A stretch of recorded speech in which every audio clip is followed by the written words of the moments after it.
Well, good morning, everyone. We are back after a break, and I'm looking forward to it. We're with Jimmy over in Arizona, Jed over in the suburb of Illinois. We were back for an NFL fantasy matchup for another season. So welcome, everyone. Jed, it's been like a year, seems like, since we've been together on this thing. Yeah, good morning, everyone. And I certainly missed you too, and missed the chance to talk football. It's great. I know the three of us still are on text chain. We were doing NBA fantasy NBA fantasy. We don't record a podcast on it, but it's been really like right before the draft where we really talked. Yeah, NBA fantasy, basketball fantasy was good for me this year. I did well with Jaylen Brown and Tatum, but yeah, it's now back to football. Excited. Yeah. Hey, look, for this particular first episode, next week I'm actually gone, so we won't be recording. So for this particular episode, I want to go through some of the news and notes that are coming out of training camp. Here's some of your thoughts in terms of what that means for the team for the seat potentially as we start the season. Then I want to talk a little bit about draft strategy, what your draft strategy is going in, and even some of the players that is on your radar for you to either avoid or even pick up for later on this year. So want to start there? Sure. Sounds good. Yep, sounds good. All right, Jed, I'm going to start with you as well, too. The person that is hot in the news is Deshaun Watson. I totally understand what your thoughts are and how you feel about him. But the Browns are planning to have Watson start Friday's preseason game. Now, news report comes with the six-week suspension. Roger Goodell is not happy and has brought in his own person. He's looking at least at a 1-year ban, according to Adam Schefter. Yes, 1 year. People are willing to say that he's open to 8-month ban. Let me ask you a quick question. At the end of the day, are you even picking up, if you were on, probably not this year, but are you even picking up on this year, or even if you have a keeper league? So personally, I would not touch the guy. I cannot. As much as he is an incredible talent, top 5 talent. Let's be really clear, top 5 quarterback talent. I just cannot get over the accusations. As much as I love fantasy football and want to win, I wouldn't want to win with that guy. Also, personally, as you said, remember Goodell. Basically, the way this is set up, and the NFLPA agreed to this. He basically can appeal to his own guy. So essentially he gets to do whatever he wants. You saw that Watson's camp came out and said, we would accept an 8-game suspension. That's all smoke. Goodell's going to push for a year. And to me, what he's going to push for is indefinite suspension, which is really crazy. But I think what he'll end up getting is a full year. So for me personally, obviously, you got to wait to hear this information before you even consider drafting him. The only way I would consider that was if he was in a keeper league. I really wouldn't consider him for this year. I think this Friday's announcement about he's going to start in the preseason game was really to push the NFL. The Browns are trying to push them because they want to know, they don't want this to drag out. If he's going to be suspended for a year, they want to know now so they can make plans. And this is kind of forcing Goodell's hand. So me personally, I would avoid it. Even if you're considering it, I'd wait a little bit more to hear the news. Yeah. The rumors out there is that they might bring in, I was reading that they might bring in Jimmy Garoppolo via a trade from San Francisco. Hey, look, with Amari Cooper, Kareem Hunt, Nick Chubb, everything like that, they have a pretty good lineup. They have a pretty good offense line. And Jimmy Garoppolo probably not be pretty, but at the same time, with that said, Jim, how high is Amari Cooper? Is he one of your top receivers? No, you know what? I guess for me, I'm kind of staying, at least for now, I'm staying away from most of the Browns, right? Amari Cooper, I think, is getting older. He's close to 30, and I feel like his prime is done. Kareem Hunt's wanting a trade. My guess is at some point they're going to try to move him. If there's one person I would pick, I would really look at Travis Johnson. I do think that there's some value. Yeah. Hey, Jed, going over, actually, you know what? Let me go over to Jimmy as well, too. Brian Daboll is the new head coach for the New York Giants. And as a result, he did wonders for Josh Allen over at Buffalo. Let me get your thoughts on 2 players. Kenny Galladay, in last night's preseason game, caught 1 of 3 targets for 6 yards. He is your starting wide receiver. High free agent, last year had major expectations, disappointed as well too. Compare that with Saquon Barkley, who has looked very, very good at camp and who is now 1 year away from his ACL tear. What are your thoughts on both Saquon Barkley and Kenny Galladay? Jed, doesn't this bring up a story? I see you smiling because 2 years ago, Tommy was all in on Daniel Jones, and he's always all in on Kenny Galladay. And let me just say, all three of those players, including Saquon Barkley, I will not touch.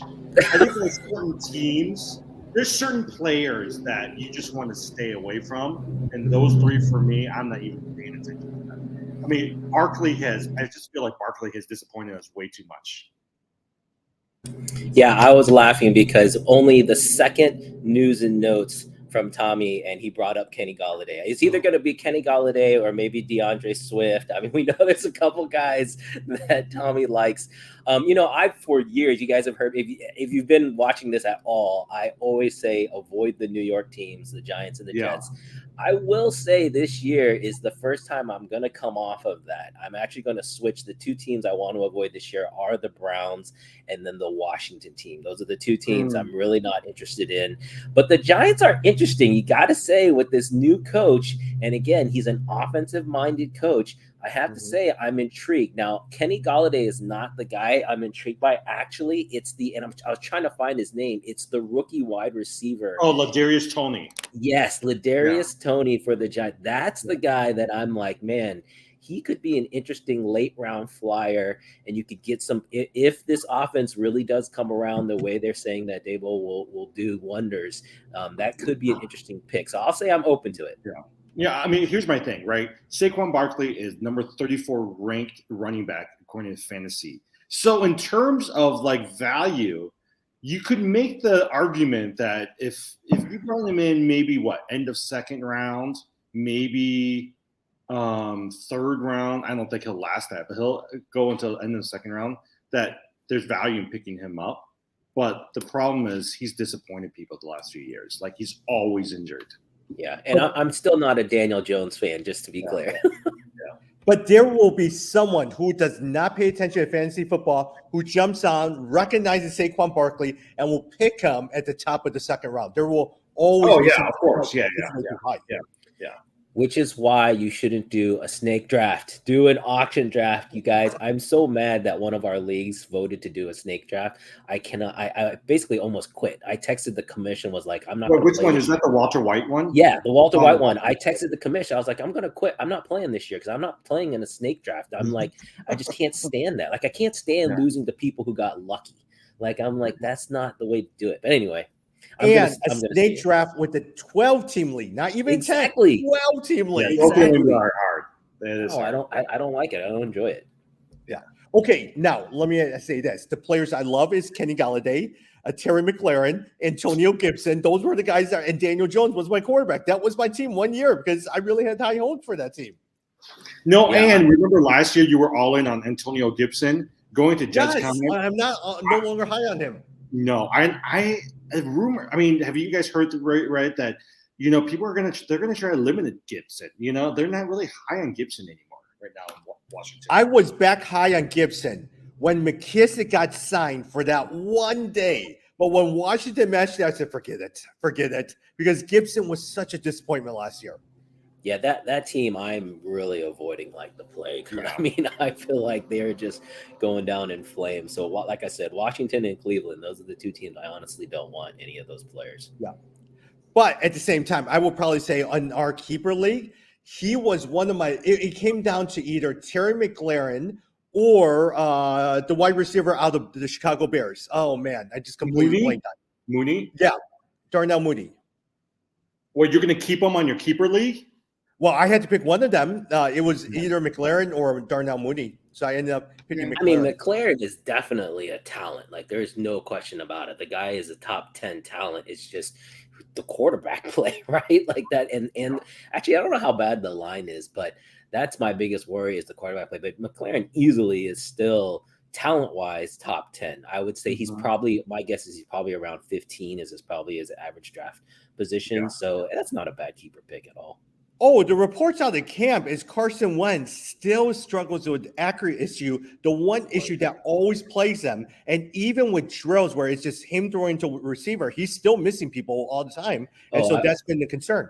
I was shocked at how talk about a turn. I mean, you guys remember just a few years ago, Carson Wentz was such a hot name and everyone wanted this guy. And now he's like a virus. Everyone's like, this guy's not a good leader. He's not a practice player. He just seems like, I would not want anyone to draft him, and then I would want everyone to be careful about the impact on the rest of the offensive players in Washington. Okay, side note, talking about bad leader, but look at the team that he was traded from. Matt Ryan, Indianapolis Colts. That's a solid pickup. That's a solid pickup for that team. Oh, absolutely. And what a good guy, right? Like, I hope, just like Stafford, last year, Stafford was so easy to cheer for. Matt Ryan's another guy, easy to cheer for. He's got Jonathan Taylor behind him. He's got this sweet offensive line. He's got, I'm going to blank on Pittman on the outside. I mean, it's a perfect setup. You just hope that he hasn't hit that age shelf where he just falls off the cliff. So we'll see. Yeah. Jim, let me ask your thoughts in terms of Baltimore, the running back situation. Mike Davis was your starting running back for the Atlanta Falcons. Didn't do well. He is now with Baltimore. And so now you have Mike Davis. J.K. Dobbins just came out of PUP. Mm-hmm. What are your chances? You're definitely not going to pick up Mike Davis unless you need a flyer. You need someone on from waivers or something like that. What do you think of J.K. Dobbins? Yeah, no, I mean, even after, like Gus Edwards is usually the backup. He's out. I think he'll be out for a few more weeks. I think J.K. Dobbins is going to be fine. Remember, at least with Baltimore, you always have Lamar Jackson, who really is also going to be your number 2 running back there too. So for me, I just don't think that there's value in Mike Davis. And even after what happened last year, I mean, I'm not even. I actually just dropped him in one of my long-term dynasty leagues. Yeah, I was just looking. I don't even see Dobbins in the top 20. I think he's going pretty hard down. Yeah. So really interesting. I mean, I think these running backs, right, Jed, we're going to talk a little bit about later. Some of these guys are so suspect, right? Like, you pick up a running back, they're not going to stay healthy it's very few of them will stay healthy for the entire year. And so the Dobbins of people who's just coming out from injury, you just don't want to touch them. Yeah, I thought for sure, Jimmy, the one you would want to talk about is the Denver backfield. I know you've always been high on the Denver backfield, with their kind of cut system and whatnot, one cut system. And now with Russell Wilson back there will be very interesting. I think Javonte Williams is the guy. It's kind of interesting to see, and try to predict what his usage is going to be like. Actually, think about all the running backs that played behind Russell Wilson. They've always had pretty decent years if you look back on it, right? Chris Carson, who just retired, they had a pretty decent year. I'm trying to remember the running back right before him, but they've all had I would say they were in the top 10, The only thing that worries me about that running back system is because Melvin Gordon and Javonte Williams, I don't think it'll be a 50-50 split, but my guess it'll be more 60-40. Yeah, hey, I was all in on Javonte Williams until they signed Melvin Gordon late into this offseason. I'm sitting there, oh my gosh. I mean, he was going to be really good. Yeah, but remember, Melvin Gordon is what I was reading his stats. He's 30 now. Last year, the only player in the last couple of years who hit 30 and actually had some sort of decent impact was Mark Ingram. And that was him playing a few years with Baltimore. But that's it. Like most running backs, once they hit 30, there's not much value coming out of them. He also has a foot injury in training camp right now, Melvin Gordon. So that's something to watch as well, too. Yeah. Jed, let me talk to you about Tom Brady. Tom Brady is out for personal reasons. And look, you know what? He's been around for so long. He doesn't need training camp. But which of these players on the Tampa Bay team are you excited for? Mike Evans, Chris Godwin, Russell Gage, Leonard Fournette, Cameron Brate, or Kyle Rudolph? And you didn't mention Julio Jones. Oh, and Julio Jones. Because it's interesting. A lot of people think Julio is going to jump Russell Gage and be the third back, a 30 wide receiver. I was also reading that Chris Godwin, it doesn't sound like he's fully back. It sounds like there's some question marks about him, which to me elevates Mike Evans a little bit more dependent on Mike Evans and maybe gives Julio even a chance to jump, which is interesting because you guys remember for years, Chris Godwin was one of my favorites. I mean, a target hog and just a, great player. But here's the biggest thing to me out of that team, Tampa Bay. they lost both their starting center and their starting left guard. I don't know if you guys saw that. Both of them out with injuries for the year. So that is a huge deal, especially for Brady, and to have that lack of consistency on the line. I'm kind of concerned. I think they might have a little bit of issues coming back, and so I don't know. I'm a little worried about even Tom Brady. This is a guy I'm not sure that I would want to draft. Yeah, everybody does talk about Leonard Fournette, right? Like I'm looking at it last year. He rushed for 812 yards. He received for 454 yards. A lot of people said that don't miss out on Leonard Fournette. He's actually better than you guys realize. And the way that Brady just dumps off on him, he's actually a pretty good candidate to look at from a running back. But I will say, Tom, I bet you're targeting Chris Godwin, aren't you? No, well, later on in rounds. Yeah. Low enough, I'm targeting him. No, that's my brother's strategy. He always tries to go after these injured players towards the end, so that by the end of the fantasy, towards the end, he can bring them out and he has an entirely new team. I know he's looking at Chris Godwin.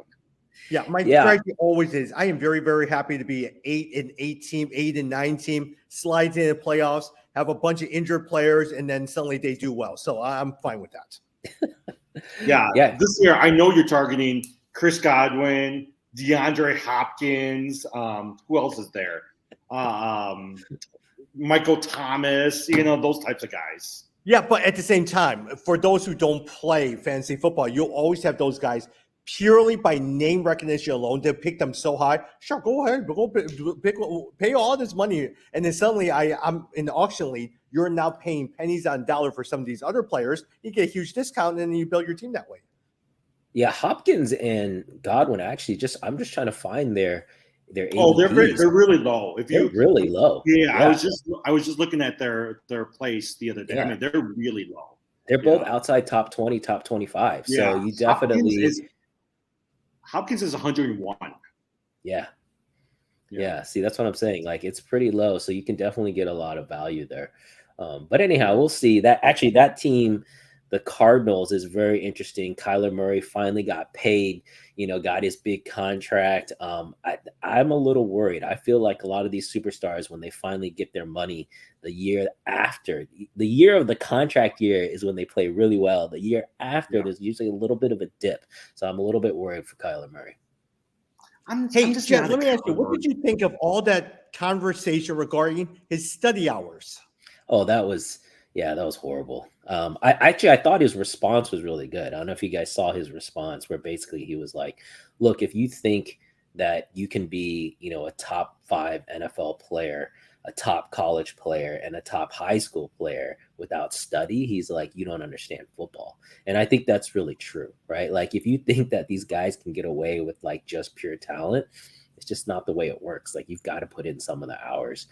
But I think it was either way, it was just not, whoever was reviewing contracts should have caught that, because it was going to look bad no matter what. Like, they shouldn't have had that in there no matter what. Yeah. But the concern with Kyler Murray is, and just even watching some of the NFL broadcasts as well too, they must have felt so strongly about this contract and him studying that if they were going to give him a huge contract, there must have been something lacking in his study time that they needed to improve on, because the owner had to approve that one. Yeah, I mean, again, but even if that's the case, to me, that's where it's like you can't put that in writing, something that the public can get access to. I don't know. Maybe he's not the first in, last out kind of guy. But I don't get the sense, especially with that offense and with the way you see him play, I just don't feel like that's possible without at least some study. Now, maybe it's not enough for them, and that's why they put that in there, but it's not like the guy hasn't performed either. I mean, again, you wouldn't get that kind of a contract if you hadn't been at least top 10, over each of those years. My comment about Kyler Murray, look at the 3 receivers he's got this year. He's got DeAndre Hopkins, who's going to be out for most of the first 6 games. He's got Marquise Brown, who just got arrested because he was driving so fast, which I've never been that big of a Marquise Brown fan. I mean, he's got Rondale Moore, right? Who was number 3 wide receiver in the depth chart. I do think if you're going to pick a receiver, you place your bets on the Rondale Moore, because they're going to need to rely on him this year. I would disagree. I would tend to go with Marquise Brown because look, he's shown flashes. Really? He's shown flashes in it. I think a lot of times before DeAndre Hopkins comes, he is probably your best bet. Rondell Moore was okay. There was so many hype around him, but I think I would go with Marquise Brown. Yeah, I actually agree with you, Tommy, and mainly because of the college connection. Remember, they played college together. They're buddies.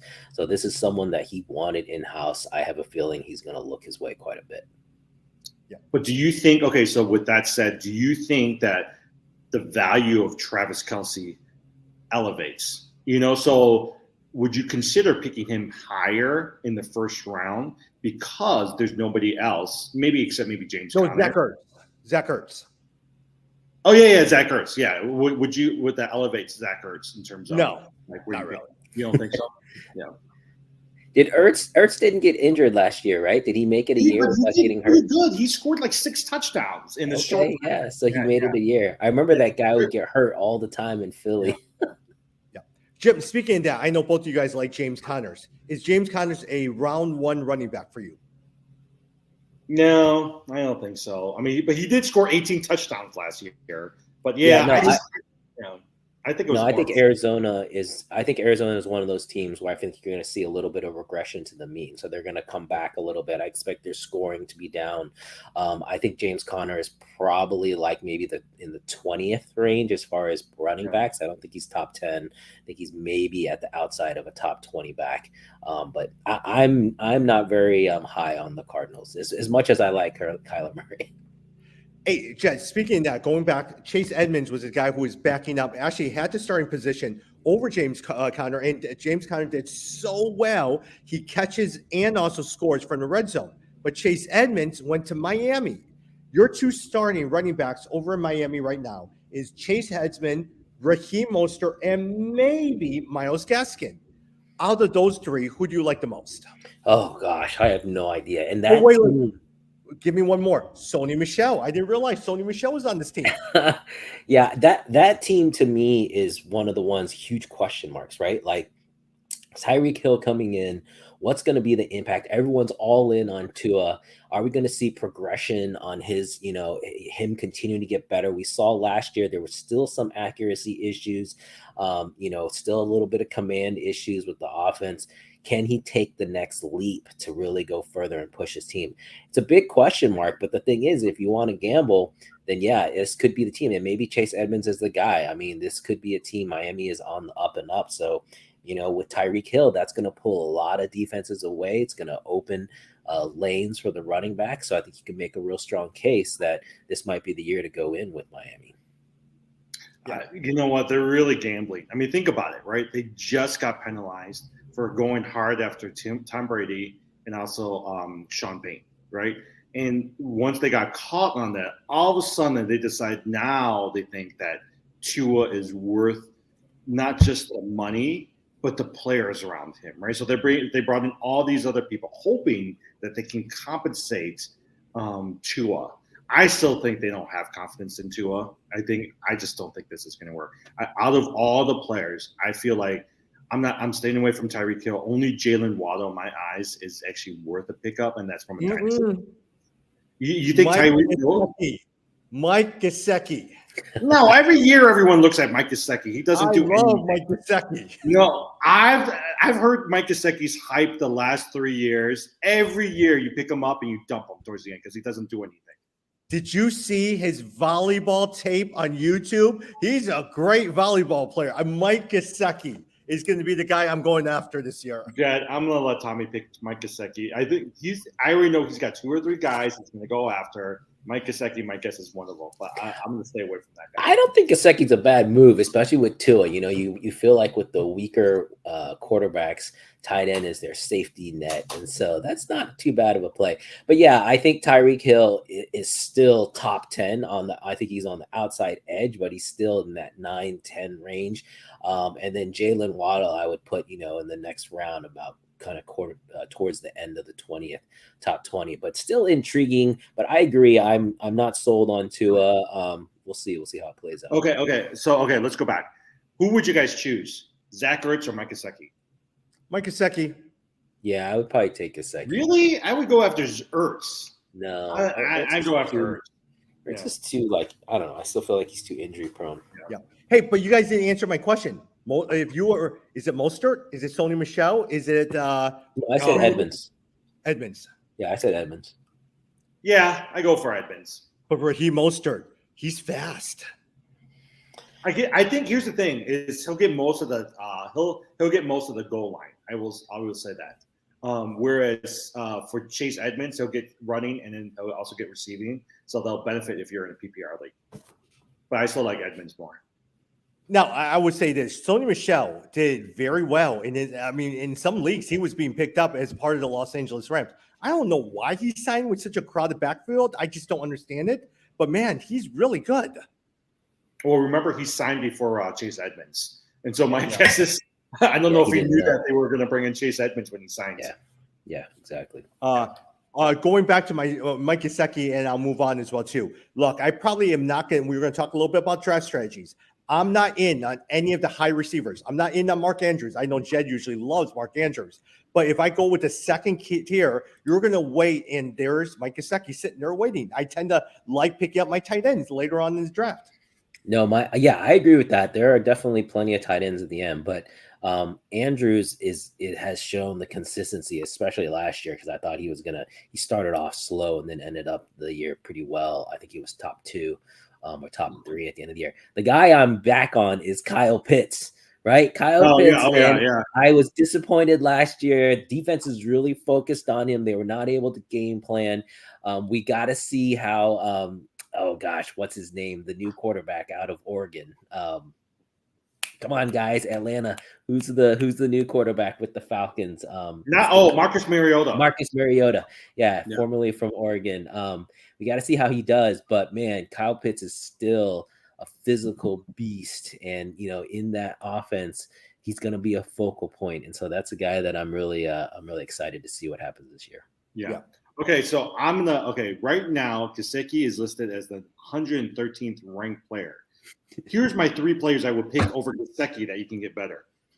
Freiermuth from Pittsburgh, Dallas Goedert from Philly. Eagles, and Zach Ertz. I mean, those guys I think will have a better season than even Hunter Henry, I would consider. I would take Goddard. I think Philly this year is very interesting, right? You bring in AJ Brown, Jalen Hurts. A lot of people forget Jalen Hurts was top 5 last year. You guys realize that? He was top 5 QB because of his running stats.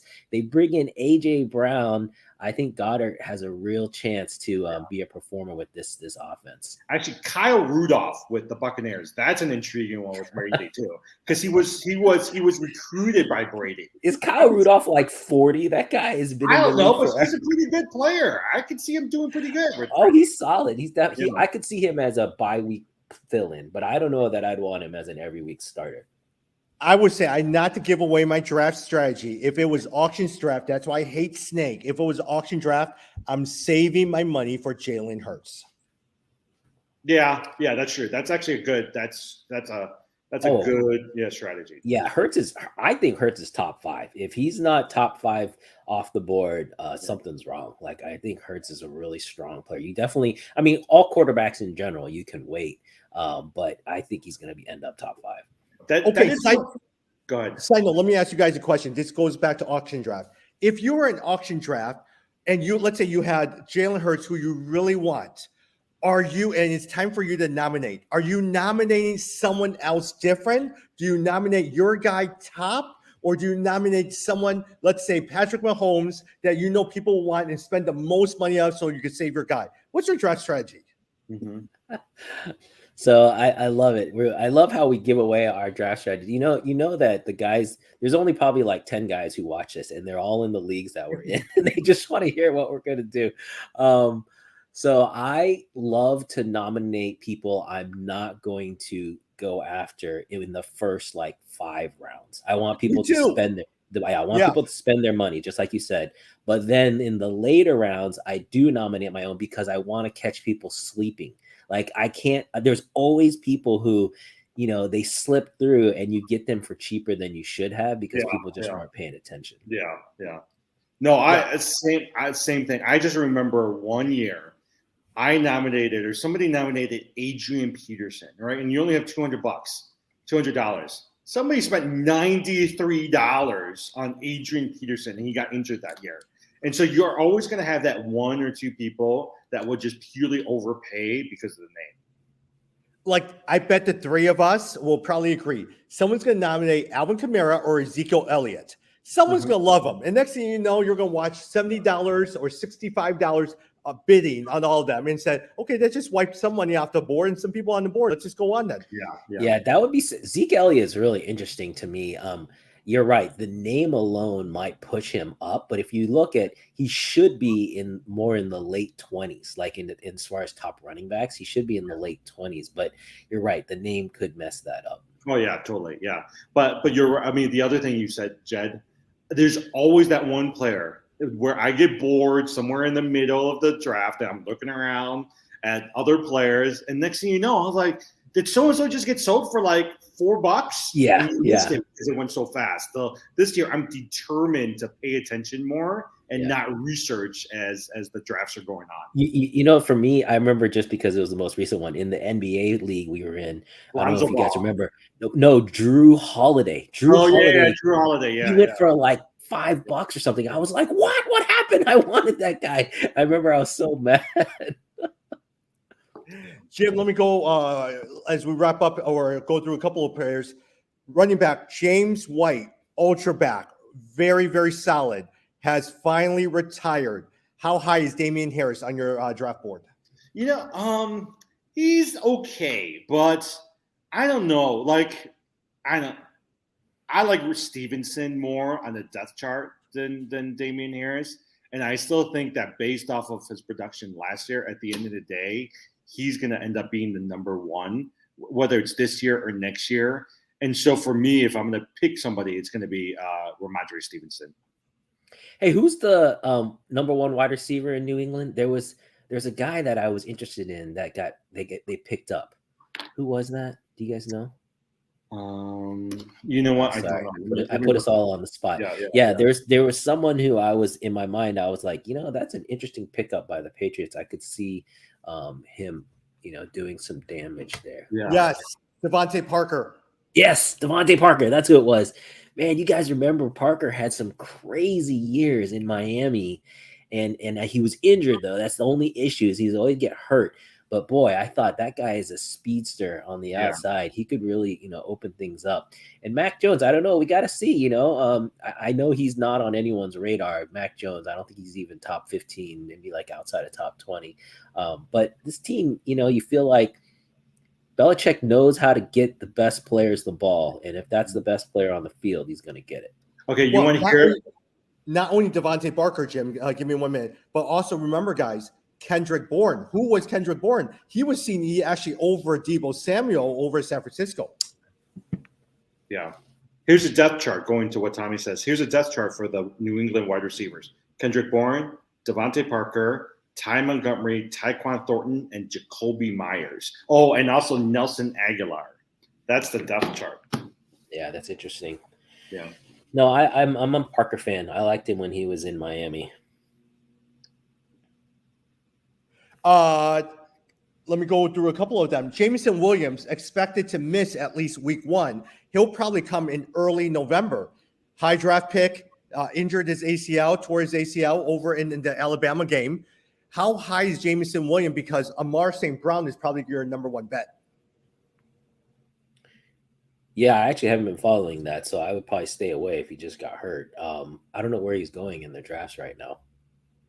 Yeah. You know what? I would consider him in the Dynasty League, but the fact that they have Amon-Ra St. Brown, who I actually like pretty well, worries me a little bit. But from a Dynasty League, I think I would really look at I would look at Williamson. Yeah.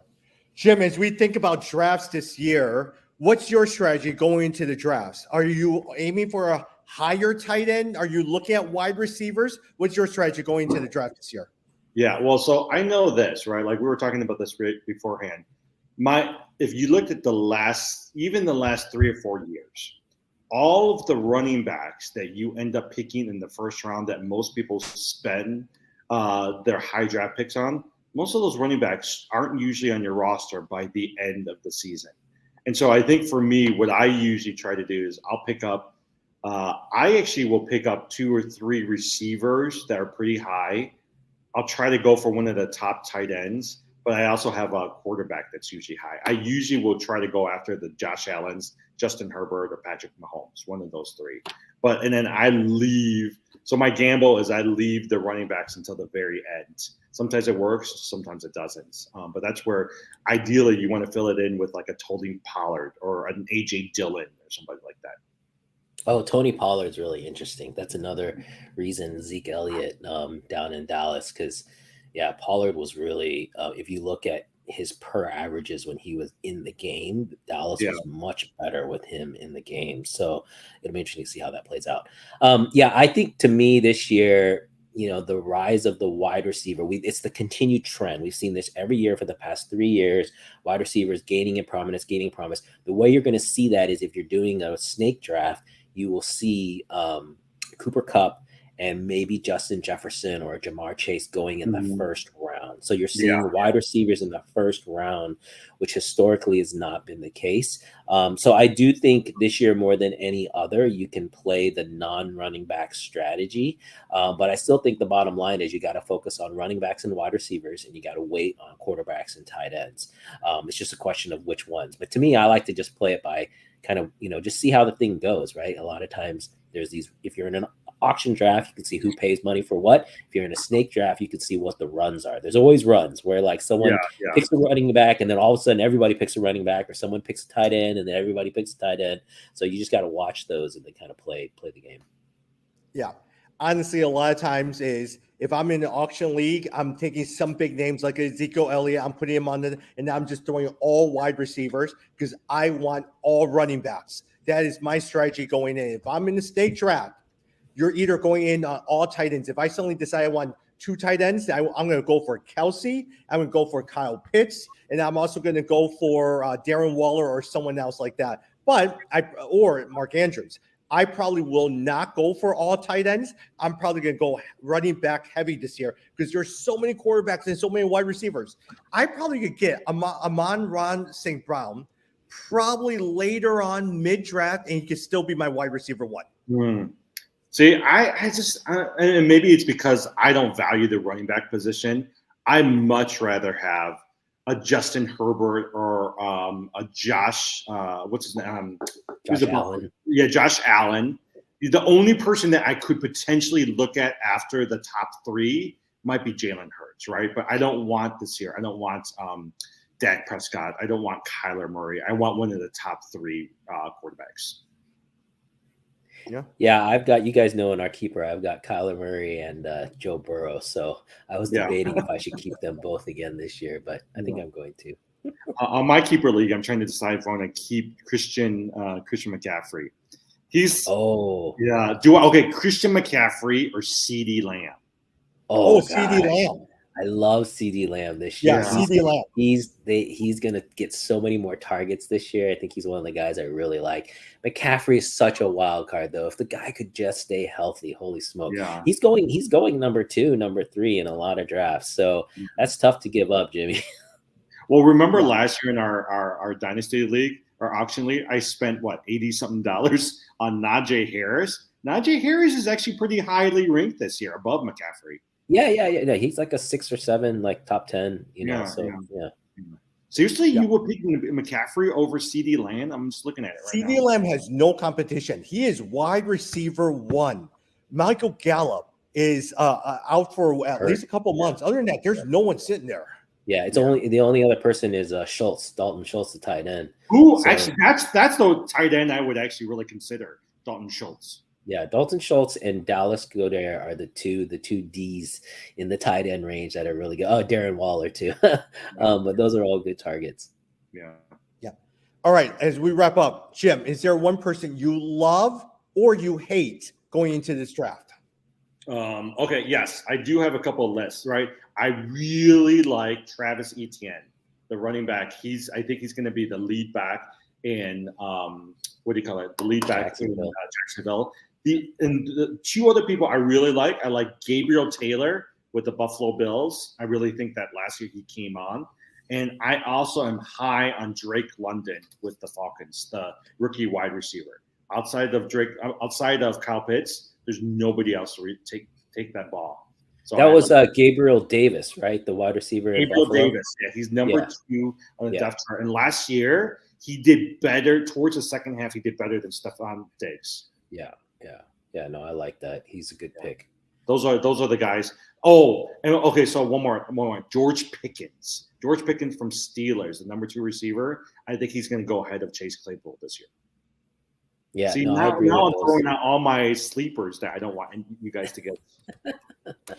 No, George Pickens is a good one too. For me, the two I was going to say, one, I mentioned the New York teams that I traditionally have stayed away from. I think the running back on the Jets, Breece Hall. Yeah, I think he's pretty interesting. I would pay attention. Also, I was just reading about the guy with the Chiefs. Who's the running back out of the Chiefs? The number 1 running back. Clyde Edwards-Helaire? No. It's No, not the Clyde backup. Edwards-Helaire. The backup that It's they the got. backup. Yeah. Hold on, I'll get it for you.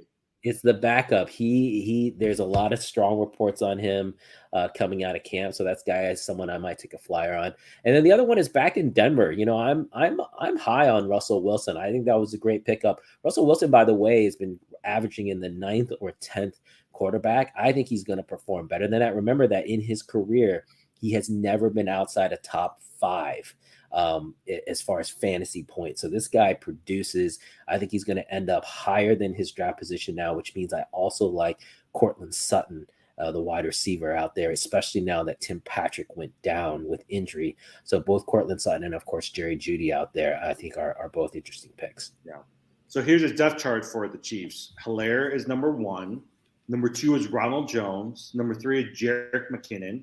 Number 3 is Isaiah Pacheco. That's the guy. That's the guy, yeah. Yeah, Isaiah Pacheco, the name. All right, last one for me. A lot of times, I love Kenny Walker over at the Seattle Seahawks. All right, Rashad Penny at the end of the day is going to get injured. Chris Carson's retired. Take a look on the flyer toward the end. Kenny Walker. Another one I love, Elijah Mitchell over at the San Francisco 49ers. There is no one else in the backfield. McKinnon is gone. Mostert is gone. There's Elijah Mitchell sitting there in an offense, which I love as well, too. But the guy that I can't stand because everyone loves to draft him, but he never performs, Miles Sanders. All right, everyone loves Miles Sanders. He never gets anything done. Hey, can I ask you about 2 people? Where are you guys at with Devontae Adams and DK Metcalf? I'm dropping DK in my keeper league. I think he's probably going to be still top 20, but I'm dropping him in the keeper league just because the quarterback play I don't think is going to be there. Yeah. And then who's the other one? Devontae Adams. Yeah, that's an interesting one. Actually, I think Derek Carr is interesting because of that pickup with the Raiders. I think Devontae Adams is still definitely top 10, maybe top 5. I mean, he's just that good of a talent. Mm-hmm. But wouldn't you let people fight over Devontae Adams? And, okay, you know what? If he goes really low, I'll pick him up. But I'm just going to let people fight over him. Yeah, I would.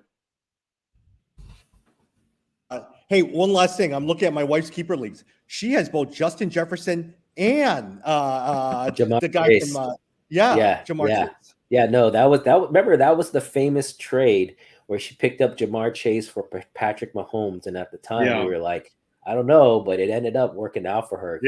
Talk about the wide receiver strategy. She's like totally all in there. She just needs to find a running back to supplement, and then we'll see. But I think last year she was in the back, like the bottom half of the league, right? It was Jamar Chase and Russell Wilson for Patrick Mahomes. Yeah, exactly. If you think about it, that is a very, very smart move. Yeah, picking up the rookies, that's to me is always, especially because we're in a keeper league. So, the rookies are you get to take a little bit of a chance on a rookie because no one's seen them perform. And then you can see like if that pays out in the end. Yeah.